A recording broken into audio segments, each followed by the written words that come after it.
Hey everyone, I'm Isaac and welcome back to Isaac Reviews 2024. 2 years ago, independent film company A24 would release 2 horror films in the same universe, those being X and Pearl.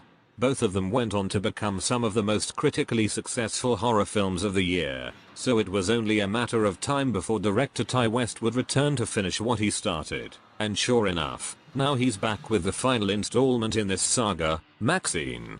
Although I hadn't seen the first 2 films up to that point, I was still interested in this one with its concept and recognizable cast. But after watching it, while it certainly had some great ideas, the end result felt pretty underwhelming. It centers around an adult film actress named Maxxine Minx, who's looking to make her acting debut in the sequel to a popular horror film.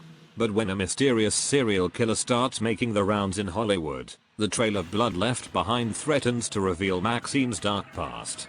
Like I said, there were ideas that could have made for something special. For one, I loved the 1980s atmosphere the film had going for it, with some beautiful cinematography and stellar production design and costume design. The performances were also a standout to be sure, with Mia Goth shining in the title role. Not only that, but the film's main social commentary is about religious extremism and how conservative evangelicals tend to lose their minds over whatever media they don't like.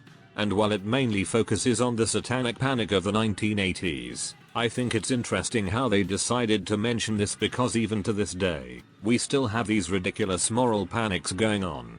Unfortunately, where Maxxxine falls short is in how it executes these ideas.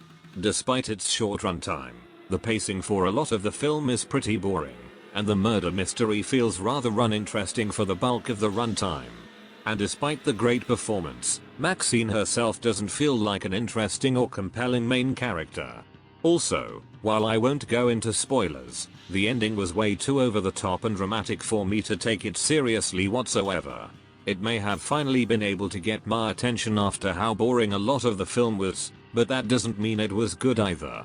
So in conclusion, while Maxxxine wasn't a bad film per se, it was still a massive letdown.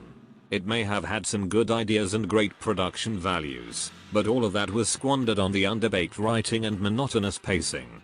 If you liked the previous 2 entries in this series, this may be something you'll want to wait for to come out on streaming. 5 out of 10, I guess it could have been worse. Next time, I'll be talking about Fly Me to the Moon. I'm a big fan of Scarlett Johansson and this movie does have a kind of cool premise, so hopefully it can be a decent watch. Anyways, thanks for watching this episode of Isaac Reviews 2024. Subscribe for more videos like this and I'll see you all later.